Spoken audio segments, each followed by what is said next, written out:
Hello, and thank you for joining us today. I'm Sarah Stern, and I lead the philanthropy practice at Lipman Hearn, and I am super excited to be here with esteemed colleagues, Laura Akins and Pete Hoskow from CCS Fundraising, and my colleague, Colleen O'Grady, the Senior Philanthropy Strategist at Lipman Hearn. And we have a delicious meal of ideas, insights, tools that you'll be able to take away today. And we hope you'll continue a conversation with us after today. We're really, we're so thrilled to have CCS here with us on our platform to share their insights and then for us to be able to respond and connect with you. So let me just, a couple of housekeeping things before we get going. We have some elves in the background who will help you address any tech challenges. We had one, in fact, right before we started, which is why we're a couple minutes behind, but we have elves who can help you. So if you have any questions, drop them in the chat about tech. And also, as you're listening today, please write down your questions, put your questions in chat, and we are saving quite a bit of time to have a conversation with you at the end. So we're eager for your questions, eager to have a conversation. And so with that, we're going to get started. So I wanted to just quickly introduce you to Lipman Hearn for those of you who may not know us. As I mentioned, I lead the philanthropy marketing practice here, and Colleen is our senior strategist. And we're a marketing communications agency in Chicago. Most of you know that. And we do brand marketing, communication strategy, and philanthropic marketing. And we only work in the non-for-profit sector. And we're just delighted to share these ideas with you. A few of our recent clients, just a snapshot, are University of Minnesota, WGBH, Environmental Defense Fund, and so on. You can see these logos yourself, but it just gives you, I think, a sense of the kind of work that we do across the nonprofit sector. And happy to be here with you today. I'm going to turn it over to Pete, who's going to introduce you to CCS Fundraising, and then also to some of the insights that they have to share with you today. Pete. Thank you, Sarah. Thank you, Colleen, and welcome to my colleague Laura Akins, Akins as well. We're so grateful to share the stage with our friends at Lipman Hearn, and we're certain to together put forward information that is resonant within these very unusual and topsy-turvy times. My name is Peter Hoskow. I am Principal and Managing Director with CCS. Very briefly about CCS, we are a national firm, an international firm, with offices across the United States and in Europe as well. And we have the great privilege of working with exclusively nonprofit organizations across all sectors of the nonprofit world. In any given year, we would work with upwards of 400 client partners spanning the nonprofit sectors. And our work is all things fund development. So from fundraising planning, campaign management, assessments and reviews, annual fundraising enhancement plans, data and analytics, communications, and the rest. We provide interim leadership as well as board engagement, and very grateful to have the opportunity to be with you all today. Likewise, we share with you here just a series of our current or recent partners that would represent, again, the full continuum of the nonprofit world. These are a handful of our clients, though there would be many more alongside these great client partners as well. And into the content, which I think Laura and I together would, and Laura will introduce herself here in just a moment. We just want to ground the conversation with an understanding of some of the current data points that amount to the reality that we are all facing as practitioners, advisors, and thinkers in the space of the nonprofit world today. There's never been a time quite like today. and we thought we would lay some foundational knowledge here in terms of some of the data, some of the studies and data points that help us understand where we are and perhaps help us plan for where things will unfold from here. There's a number of factors that are affecting fundraising in this calendar year.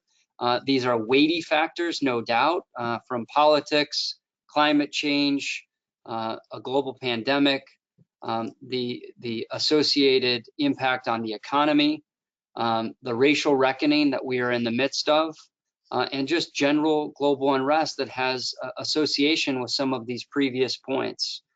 Dramatic impacts and ripple effects that flow from each and every one of these, let alone when taken together.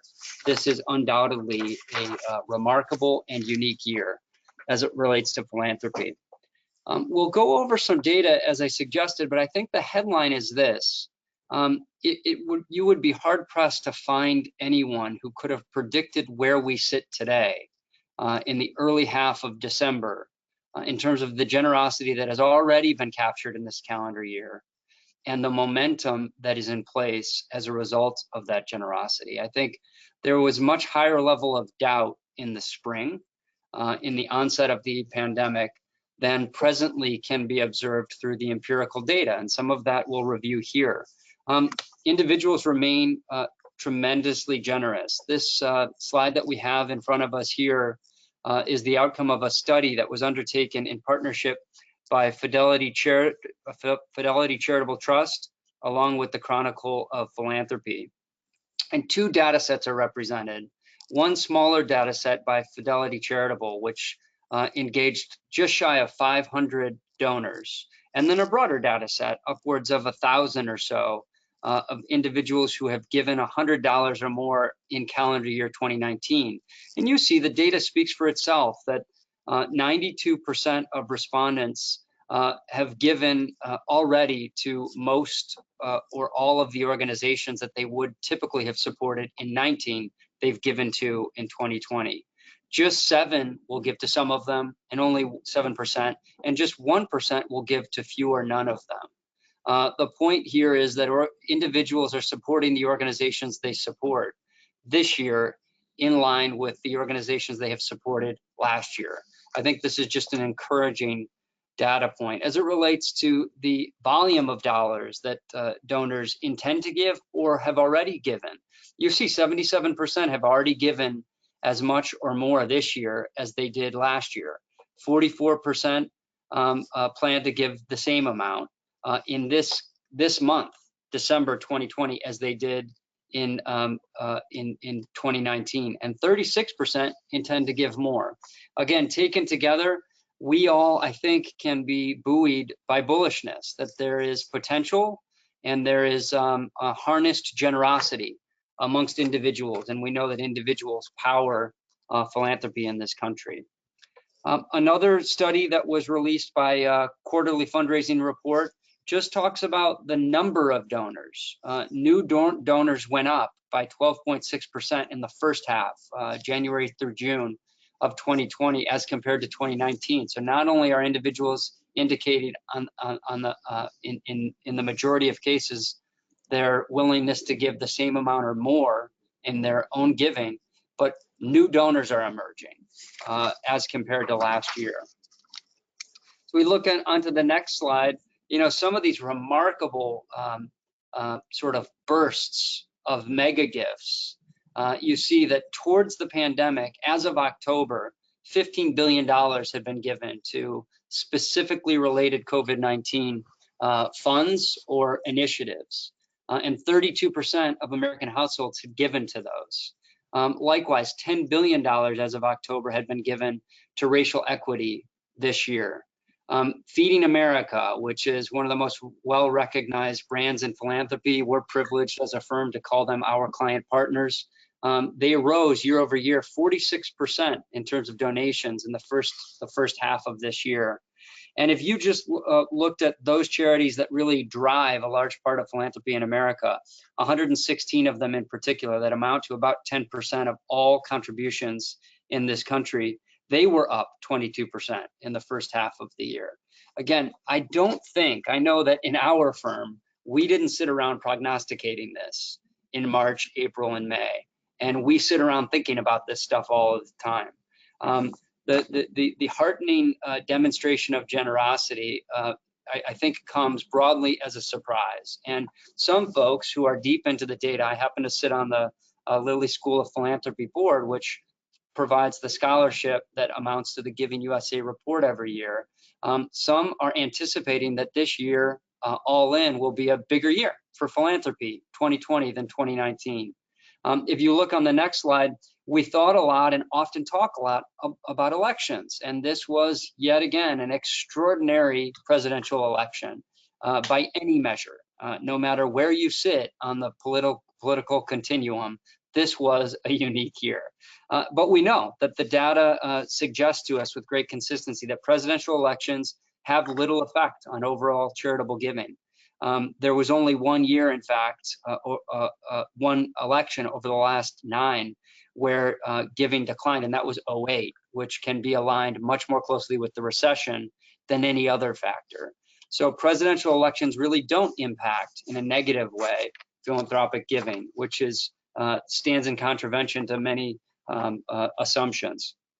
I'll hand it to Laura, where we'll share some CCS proprietary data from some great survey work that we've been so grateful for broad participation in. But I think the net of these data is that those organizations who are able to remain courageous and zero in on their philanthropic value proposition and advance it in the proper channels have already stood to gain, and as things go along, will emerge strongest on the other side of these extraordinary times. Laura, to you. Thanks, Pete. And just by way of introduction, I am Laura, as you have probably all figured out by now. I am an SVP with the firm, and I split my time between our Chicago and Dallas offices. And I have had the good fortune of crossing paths with Lipman Hearn at a number of our clients, and so I'm really happy to be here today partnering with them. I have only great things to say. We are going to, as Pete mentioned, do a quick dive now into the CCS Philanthropic Climate Survey, which echoes what he has already alluded to. As 2020 has moved forward, the nonprofit community's outlook on fundraising has notably improved.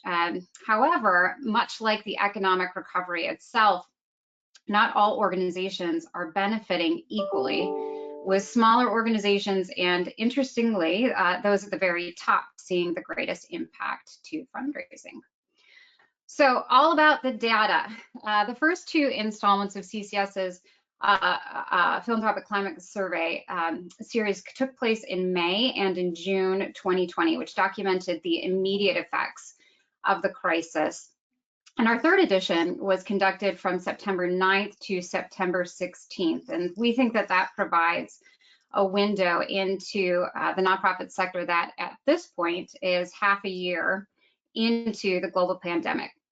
And we've really moved past the initial onset of crises and into adapting to the words I think we all hate to hear at this point, which is the new normal. And if any of you have any bingo cards that you are playing with your colleagues, there's a word for you to cross off on that bingo card. In terms of the demographics that you see up here in front of you, this is a little bit about the nonprofit organizations that participated in our survey. At the very top end of the scale, education represents over 400 responses, and yet our smaller groups still represent over 50 responses. So a good body of evidence here to draw from. The responses were nearly split in half between those organizations that have budgets of 10 million or more versus those that have budgets of 10 million or less. And our friends in the Northeast beat out the rest of the country in terms of participation rates. On the next slide, you see here depicted what we've been sharing up until this point, that the real or perceived negative impacts of the pandemic on fundraising have reduced over time. And that's depicted graphically here. On the left is year to date, and on the right is looking forward through the close of this year. Since the first survey, the proportion of respondents reporting either a modest or a significant decline went down by 10 percentage points, while the proportion who were reporting an increase went up by 14 percentage points. And looking ahead to projections for COVID-19's effect on nonprofit fundraising through the end of calendar year 2020, I would say that the expectations have generally improved over time among our nonprofit colleagues. Projected declines dropped by 15%, and projected increases rose by 5 percentage points as we look at May to September. Now, this still doesn't really paint the rosiest of pictures, but when we look at the breakdown on the next slide, we get a bit more perspective on what's driving this. So here I think we can start to understand what the results are telling us, that organizations that are reliant on special events or reliant on sponsorships are really feeling the biggest pinch. Foundations and major donors and even the annual appeal are standing in the fundraising gap that is being created as we have seen our ability to gather together in groups really erode over time. Quite a sudden loss of special events, and something that is being really felt by organizations for whom that was their signature fundraising moment of the year. When we look at budget sizes, again, just jumping back into breakdown, this time against budget size, with those at the bottom of the scale, and interestingly, those at the top who are seeing the greatest impact. And just to, again, think about some insights behind these numbers, I might note that the organizations with the largest budgets may be disproportionately representative of healthcare. And when we look at the next slide, which talks about the sectors, arts and culture is at the top of it, most affected, with healthcare coming in second. And we know that the delay of elective procedures really did put a strain on profitability for many inside of the healthcare field earlier this year. I think a bright spot that we're seeing here is that human service organizations are seeing a bump, which follows along with what we're seeing from other clients. Pete alluded to the Lilly School, studies we've seen in the Chronicle. That human service organizations are seeing a bump in fundraising, which of course also points to the fact that many of them are experiencing just a tremendous increase in the need for their services. And so it is heartening to see that where there is need, the generosity of Americans is flowing against those needs within that sector. So turning now to some tactics, online fundraising events are on the rise. 44% of the respondents have dipped their toes into those waters. And on the next slide, we see a little bit about virtual gift solicitations, a similar number that have tried that tactic. And you're wondering if virtual gift solicitations work, the answer is that they do. I would have never told you back in March that this is a tactic that we would be saying is something you should give a shot. But if you have not yet tried a virtual solicitation, I would strongly recommend that you do. CCS represents just a really small sliver of the overall philanthropic pie. But as we look at gifts that just our firm has been involved with, there has been nearly $800 million raised in gifts of $1 million or more since mid-March. And those gifts have largely come through virtual solicitation. So even at the very tip top of philanthropy, where we're looking at 8-figure gifts, we have seen virtual solicitations work. So we suggest you give it a try. And on the next slide, we look again at some of these steadfast tactics versus those that might be a little bit new to us and we're trying on for size. As we close out our survey results here, you can see that respondents noted that they are finding success in reaching out to their nearest and dearest, current donors, major donors, and board members. And when we take a look at the methods that participants are using to engage and cultivate those donors, we do see a notable rise in those virtual engagement methods. The proportion of respondents who cited that they have tried a virtual briefing as a primary method of cultivating or engaging their donors has jumped 7 percentage points from June until September. So people are giving it a shot. And again, we recommend to you that you give it a try. The rise for virtual events, tours, and other activities was even more dramatic, with 14% jump from June to September. And then I know that this is a point that Colleen will want to touch on at some point, but written reports are going up in popularity as well, and those might be delivered virtually, or they might be delivered in paper copy. And so that's a unique thing to be diving into, and I know Colleen's going to speak to that. With that trend in mind, I'm going to hand it off to Colleen, who's going to talk a bit more about what this means for your donor communications. Wonderful. Thank you so much, Laura. And thank you, Pete, for joining us today and being part of this webinar. I really have so much appreciation for the discipline and thoughtfulness that you bring to your work. And when we have the chance to work alongside each other, it's always wonderful. So my job today is to talk about some of the tools and approaches from a donor communication standpoint that we're seeing organizations invest in and make more use of as we go toward 2021. When we think about donor communications, we're constantly, as an agency, thinking about how are we reaching audiences where they are, and by that we mean what kind of technology are they using, where are they physically and geographically, where are they in their mindset, and sort of situationally, what experience are they in the middle of. We think about informing donors and prospects, communicating to them clear and useful information, earning their trust continually in that way. And we think about engaging with them. And we think that we know that content is valuable to a donor when they engage with it. That's why, we sort of, there's a bit of an interplay between engagement as an end and engagement as evidence that what you're providing is useful. Throughout all of it, we're using every tool that we can to advance the brand of the organization. And I'll jump right into some of the principles that are at work here. This is an evergreen fundraising principle. We always want to be centering the donor's feelings. I think in this moment, though, we're seeing almost an amplified emphasis on this principle. This here is a screenshot of an ad that I was served one night late at night. I was on my couch scrolling through an article about vaccine distribution, a lot of heavy stuff, and it was such a breath of fresh air to see this idea that we need you. Even if you've already given, please give again. It doesn't need to be overcomplicated. It can be very simple and straightforward. But what this ad does is it anticipates the way a donor might want to feel in that moment, and it reflects that back to them. I feel needed. I feel like I've got something I can do that's productive, and that will create a result in this world where there's so few and far between opportunities to do so. Another thing that we're seeing increase is the use of content-rich communications as a means of showing your value to your audiences. So something like a podcast. This is an example of the Go Getters podcast from Lehigh University. It's part of their campaign communication strategy.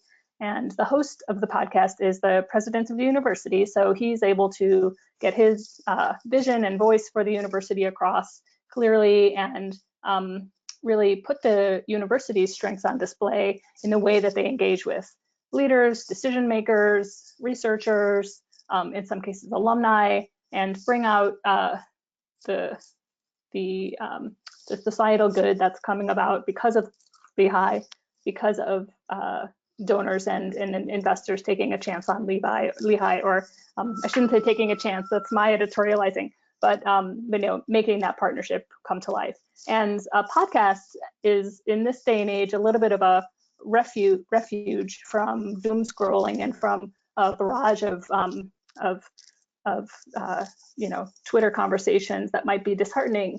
A podcast can be an alternative to that, something that is telling a hopeful story and letting you sort of immerse yourself in a content area that's of interest. And we expect that to pick up actually as commuting starts to increase again in 2021. And another example of delivering content to people is the use of an e-magazine or an e-newsletter. What we're seeing is that audiences really appreciate when the content is in the top layer.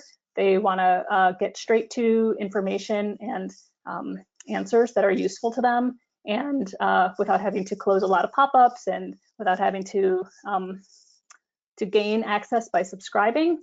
If you're earning their loyalty by providing information that's irresistible and really valuable, then that's going to be a stronger connection than if you get their loyalty by forcing them to subscribe to a newsletter. And then in this case, the Caltech effect is positioning stories of donor impact in a way that's very deliberately framed in connection with the university's brand as a philanthropic partner. They're known for really enabling high risk, high reward work, and there's not very many institutions that will that can be found by donors who really have that appetite for such work. And then another principle that we see really accelerating in importance is mobile optimization and optimization of the digital experience for the situations that your donors are in. And this is something that has been a recommendation for quite a while, but what we've seen happening is e-commerce retailers have really aggressively in this past year started to condition people to expect a much more frictionless interaction. And it used to be that a 60-second window for completing a transaction online was the expectation. Now we're seeing more like 30 seconds. People want to be able to, click 1 or 2 buttons and see these forms auto-populate with stuff that's already stored in their smartphone. And if they have additional required fields, that tolerance for filling out those additional fields is really approaching 0. So these e-commerce sites have kind of conditioned people to make impulse transactions online, which is maybe great for us, but on the other end of the spectrum, you've got to make sure that your own interface is simple, easy to use, that it's optimized for the device that they're using, and for the screen size. This is an example that we love from Operation Homefront. It's as simple as a web form can be. There were some questions about online events. This is something that we have discussions about almost daily. Are online events here to stay? What we've been hearing from clients and seeing happen is that a lot of organizations were surprised by the appetite for participating in online events. Even as our days are filled with Zoom calls, these special online events can feel very different and can really offer important variety in a person's day. And from a fundraiser's perspective, well, okay, there are 3 or 4 things that I want to say about online events, and I'll hope to remember all of them. But one is that the per participant cost of allowing people to participate is a lot lower. So organizations have been opening up access to events that would otherwise be, maybe a 300-person gala can now be experienced by thousands of people and hundreds of people maybe. And that sort of insight and access to something rarefied is something a lot of people are responding to well. And maybe fundraising is happening in the event with matching challenges and in the moment, kind of an accumulation of on the spot gift pledges. Pledges is the word I'm looking for. And I think that also kind of is a new experience for many people. If your organization was prior to 2020 evaluating the value of a expensive gala or an event that might not have been bringing you as much return as you were hoping, this might be a good window to evaluate redirecting those resources toward other means. Maybe some virtual events, some smaller in-person donor events as 2021 starts to unfold, and some other strategies. And then we also think that virtual donor visits are probably here to stay, or in some capacity. The way we look at it, the donor is not dreaming of a perfect donor visit. They're dreaming of making a difference.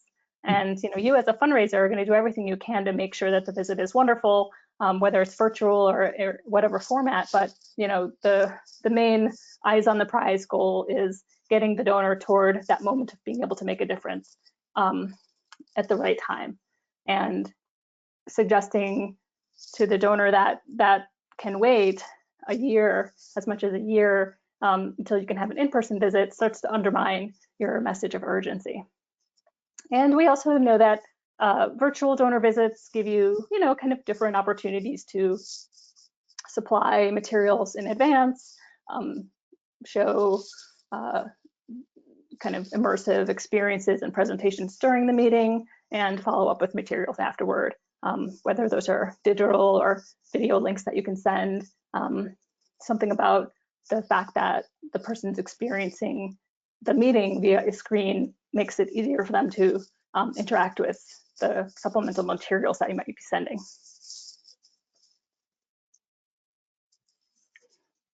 And then speaking of those fundamental supplemental materials, we are seeing an increased emphasis on equipping fundraisers to do that personalization, whether they're working from home, in the future they're going to be on the road, and providing a sort of toolkit, a filing cabinet that's well organized and makes it easy for them to find the custom materials that they would want to show and share with a donor is really where we see that field going. This is an example from Northeastern University, and they have some different sections that are available to fundraisers, organized by content type, whether it's PDFs and narrative cases, things that can be printed or shared electronically, a set of videos that are all tagged with keywords and they can be sorted and searched in that way. It's easy for the fundraiser to use and to select and put together a package that's personalized for that donor. And then finally, this is not, nothing new under the sun. Thanking donors and communicating impact is always important. But we are seeing in this moment, there's so much both appetite for seeing that you're making an impact and also the opportunity to really make an instant impact and get that instant gratification. So our recommendation is usually when you're in the moment of creating a solicitation tile or a solicitation communication, in that same moment, create the thank you the thank you tile or the thank you communication and an impact version of that, so that when you succeed in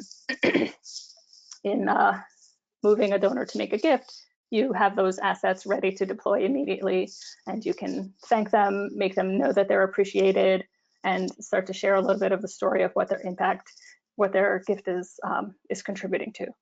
This is an example from the Chicago Community Trust's COVID-19 Response Fund this year.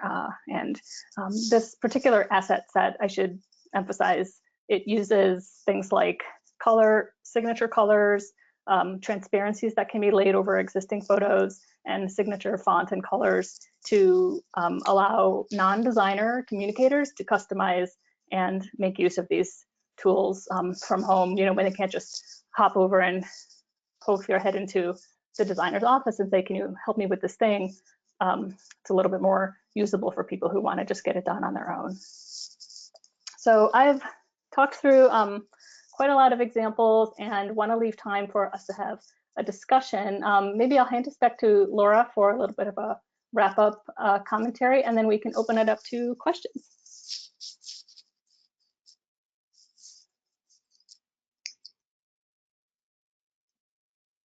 Sorry, just looking for my unmute button there. You know how that goes, right? When it moves corners depending upon which platform it is that you're working on at any given moment. So thanks for your patience there for just a minute. Just in terms of some wrap-up thoughts, I mean, certainly this time period has created immense challenges for all of us, and it has been heartening to watch the nonprofit community respond in ways that I don't know that any of us could have imagined when we were sitting together back in March and trying to figure out what the next set of months would look like. So from a programmatic standpoint, the way that folks have delivered on their mission has just been incredibly inspiring and wonderful to watch. We are heartened that as people have been putting their needs forward, that donors have come forward to respond in kind, and that as this time period has worn on, that we have seen the fundraising effects lessen, and we're heartened by that. In terms of what we have for overall recommendations, I think you've heard clearly from Pete, from Colleen, from myself, that staying the course is important, that some of these time-tested principles of communicating with your donors, sharing your vision, sharing your story, and inviting them to be a part of it in a meaningful way, as Colleen pointed out, a really quick way, an easy way, a way that shows them how they can quickly make an impact, is really driving results at this time. So in terms of these sort of timeless principles we want for everybody to remember, now is the time to communicate. People are interested in what is happening at your organizations. They want to know your story, and they want to know how you're responding in these moments. Now is not the time to press pause. We know from previous iterations or previous times in our collective history that when the kind of the world seems at your door, that those organizations that take a proactive approach and march forward are the ones that ultimately emerge on the other side stronger. And that the old adage, right? A failure to plan is a plan for failure. And so be mindful of what it is you're putting out into the atmosphere at this time, and take time to step back. Colleen, you mentioned the idea of revisiting your goals for special events right now. What is it that you are trying to achieve? And be thoughtful about it. We know that resources for some organizations that are on the call today have become more scarce as opposed to more plentiful. And so being really wise and thoughtful about how we're spending them is an evergreen principle. And then clinging to your mission and your impact. I love what you said, Colleen, about at the same time as you are thinking about what is my ask, what is that support going to create in terms of impact, and making sure that that's at the forefront of your communications, whether that be in person, virtual, print, written, however it is you're delivering that message. Make the message about your mission, because that is indeed what people are going to respond to. I, in fact, wrote down that nobody is sitting there dreaming about the perfect donor virtual experience. They're thinking about how can I make a difference, and I think that that's really wise words. So with that, we've got a few minutes for discussion, and I think Sarah, Colleen, you're going to help kick us off. Is that right? Yeah, absolutely. Thank you, Laura, Colleen, and Pete. That was really, it was really just terrific and full of nuggets of inspiration and optimism, I think. So we do have a number of questions, and I'll start with this. I have the most recent one, actually, which is really, I think, have we seen any, and it builds on what Laura was just talking about, which is, have we seen any pattern in the type of content that generates trust and can sort of help generate the greatest response? And I just want to start with an answer, and then I'll pass it on to my colleagues here. But I think, this idea of keeping your donor centered, and it's exactly what Colleen and Laura were just talking about. It's not about what we want, we the institution want. It's how we can help a donor make the impact.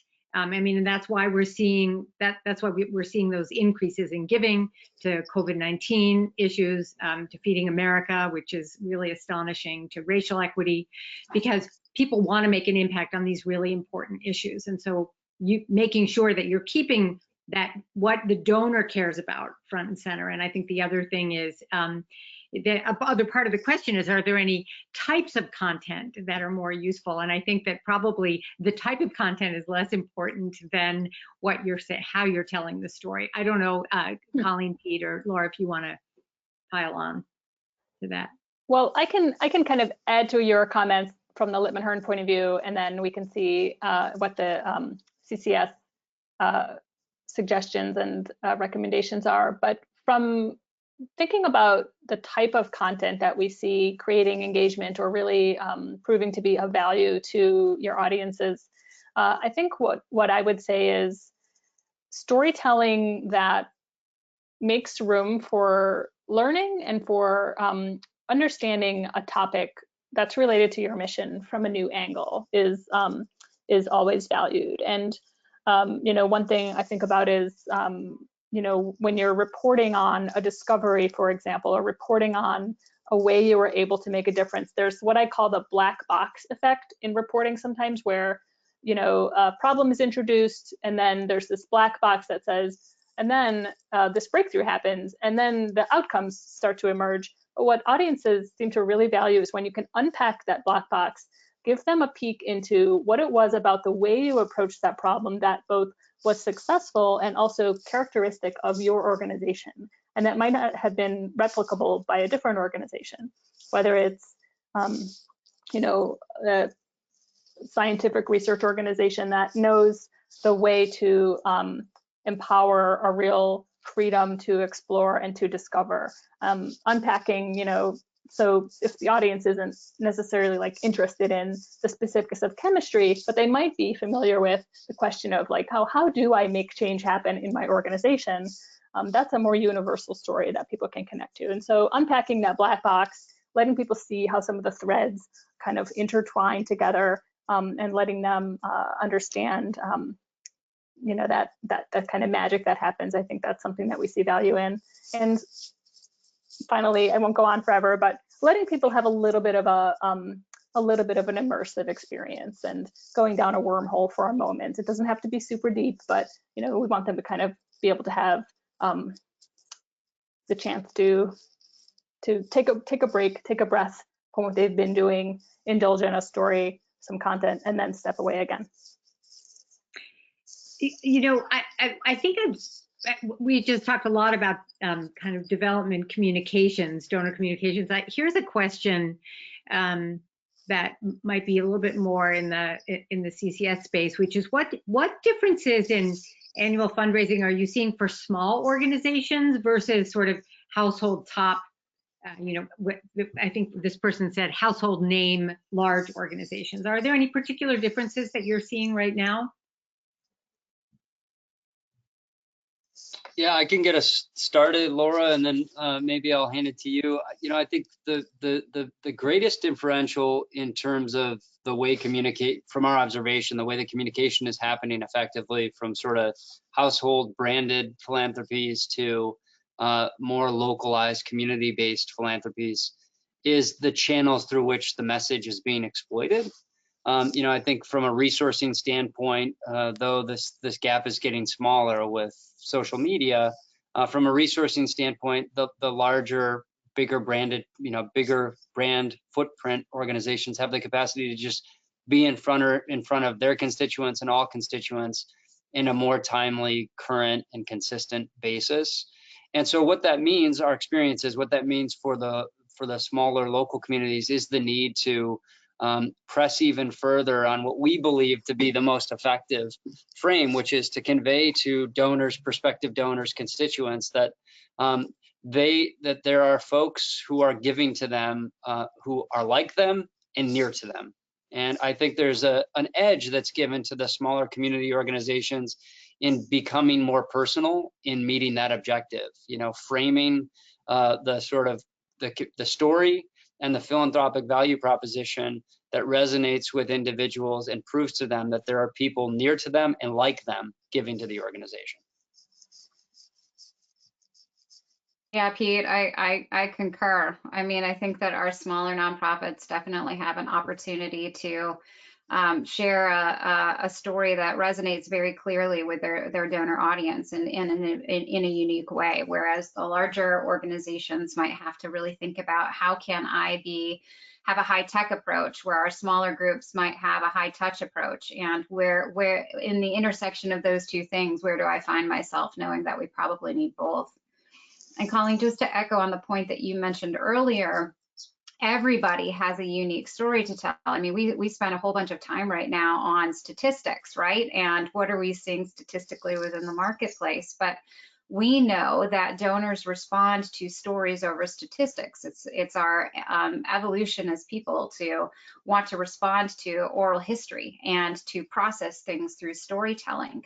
And so both organizations in that aspect have the ability to do storytelling in a really compelling and impactful way. I think that smaller nonprofits are more often closer to those stories and are able to oftentimes more adequately put the donor as the hero of the story, whereas our larger nonprofit organizations maybe have to kind of shift their thinking, because their message is very often look at the number of folks that we're serving, as opposed to look at this one person whose life that we changed. And so I think that thinking about that intersection of stories and statistics, and thinking about the intersection of high tech and high touch, gives us a lot of a lot of structure for how we go about thinking about our communications in this time.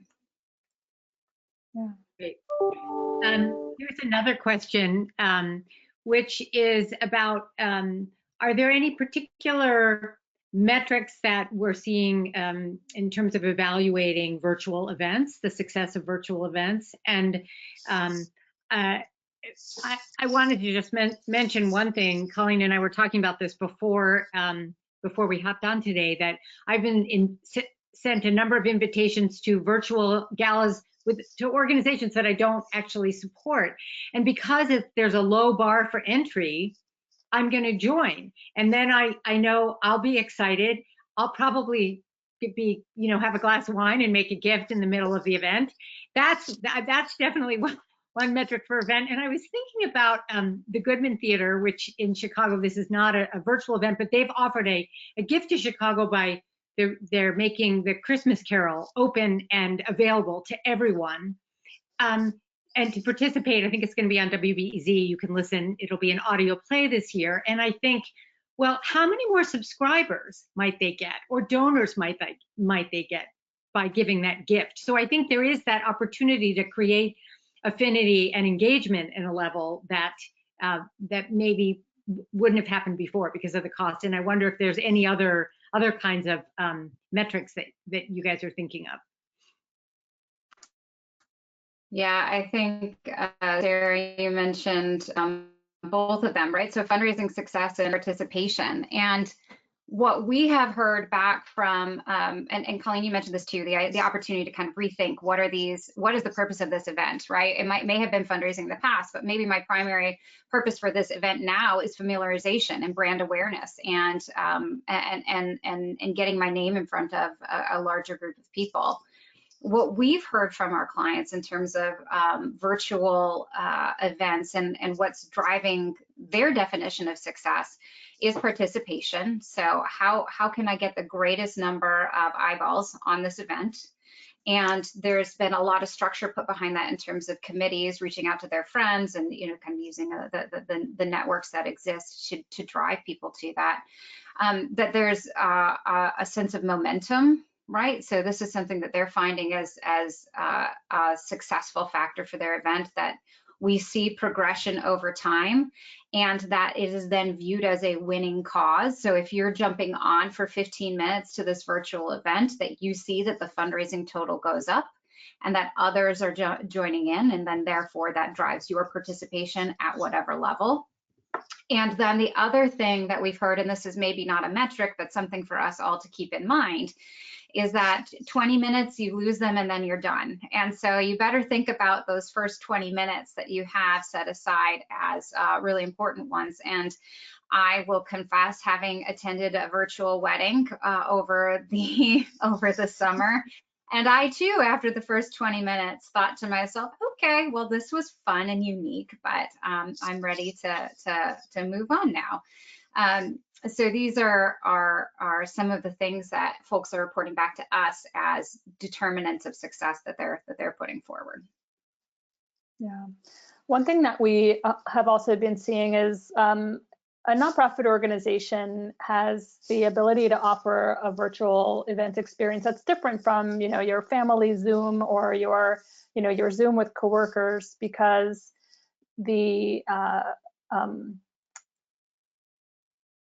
there may be influencers and people who are engaged with your organization who are quite likely to say yes to participating in a Zoom event because the time commitment is fairly low and you're asking them to stop by and offer thoughts and comments. It creates an intimacy between that maybe influential known person and the audiences of the events.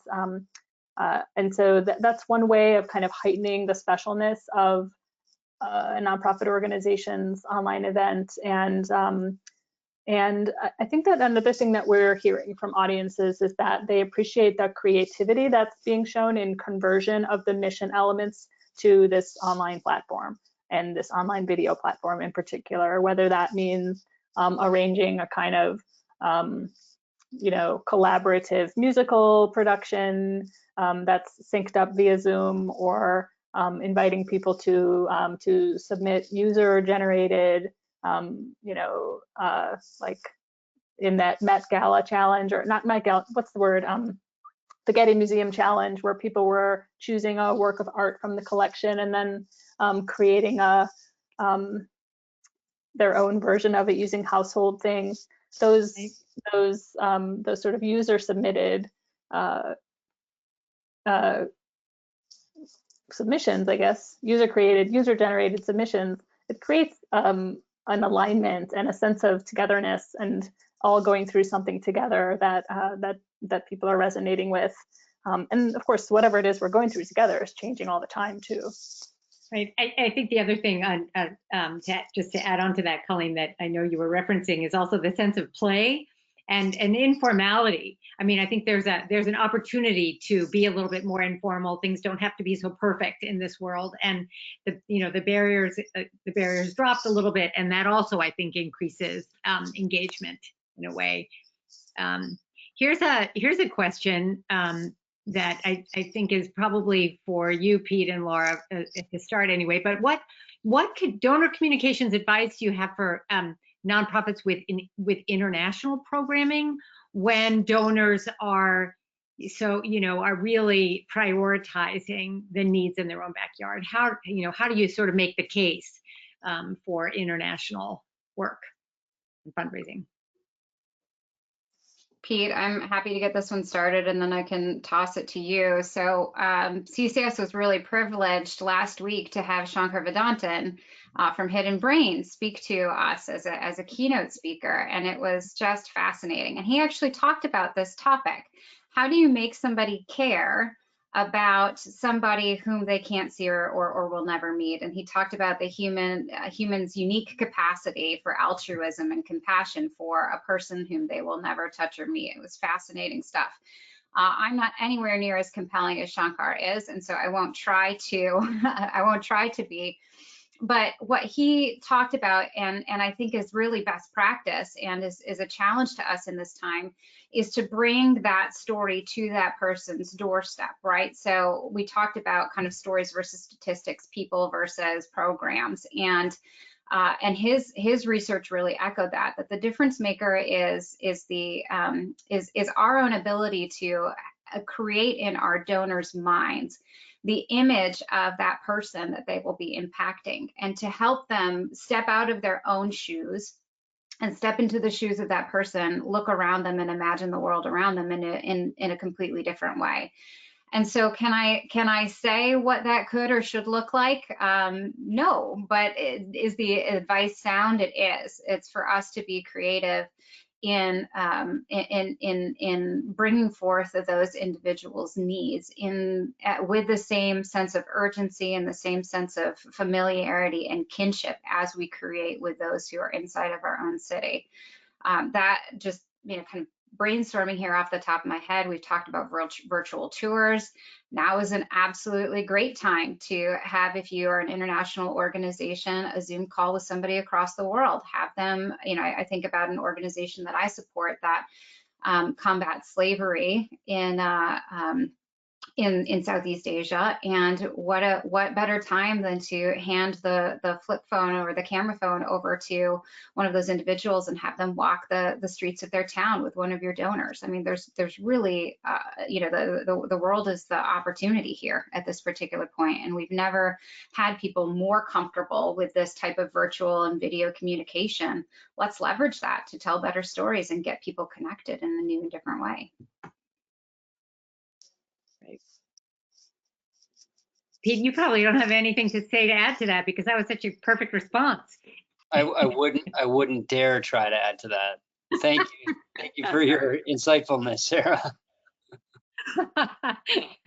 Well, I think that's actually a really great ending for our conversation today. Laura, thank you for those really terrific closing remarks, because I think as storytellers from the different places we start, we do always kind of converge on that importance of telling stories to move people to action and to help donors and our our clients make a difference in the world. I hope that this was helpful to all of you who are here today. We have lots of tools and ideas, and we Lipman Hearn, and if I can say we CCS would love to continue the conversation and work with you. Please reach out. Our emails are here, and we will send you a note with a link to this webinar, so you'll be able to share it with others in your organization as well who might not have been able to come. But thank you so much for being here, and we look forward to a better 2021, an optimistic 2021. Thanks again. Thank you all. Thanks all. Thanks, everybody. Bye.